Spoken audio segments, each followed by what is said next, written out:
खुलुमबाय स्टुडियो आं रबिन बसुमतारी आरो बे समाव क'क्राझारनिफ्राय मोनसे गिदिर रादाब क'क्राझार दतमानिफ्राय लाना फैदों बे समनि मोनसे गिख्रंथाव जाथाय क'क्राझारनि दतमायाव गिख्रंथाव जापानिज एनकेफेलाइटिसनि गाग्लोबनाय जाथाय जापानिज एनकेफेलाइटिसजों गाग्लोबजानायनि उनाव सासे लाइमोननि जिउ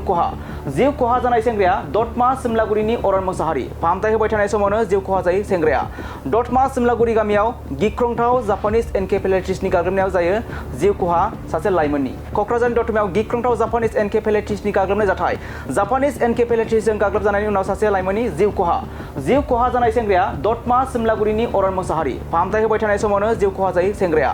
दतमा सिमलागुरि गामियाव गिख्रंथाव जापानिज एनकेफेलाइटिसनि गाग्लोबनायाव जायो जिउ खहा सासे लाइमोननि क'क्राझारनि दतमायाव गिख्रंथाव जापानिज एनकेफेलाइटिसनि गाग्लोबनाय जाथाय जापानिज एनकेफेलाइटिसजों गाग्लोबजानायनि उनाव सासे लाइमोननि जिउ खहा जानाय सेंग्राया दतमा सिमलागुरिनि अरन मोसाहारि फाहामथाय होबाय थानाय समावनो जिउ खहा जायो सेंग्राया दतमा सिमलागुरि गामियाव गिख्रंथाव जापानिज एनकेफेलाइटिसनि गाग्लोबनायाव जायो जिउ खहा सासे लाइमोननि मख'नो गोनांदि दासान्दिनि अखा हानाय आरो दैबानानि जाउनाव गोसारनो हमनायनि सन्देह गिख्रंथाव जापानिज एनकेफेलाइटिस थाम्फै जाउनाव रायजोनि दाब दाब जायगायाव बे गिख्रंथाव बेरामनि जेवसिया साग्लोबनायनि मिजिं दं एनायै अबथिरा जिउ खहा जानांबाय सासे लाइमोन क'क्राझारनि दतमा सिमलागुरियाव जायो जापानिज एनकेफेलाइटिसनि गाग्लोबनाय जाथाय जिउ खहा जानाय सेंग्राया दतमा सिमलागुरिनि अरन मोसाहारि फाहामथाय होबाय थानाय समावनो जिउ खहा जायो लाइमोना।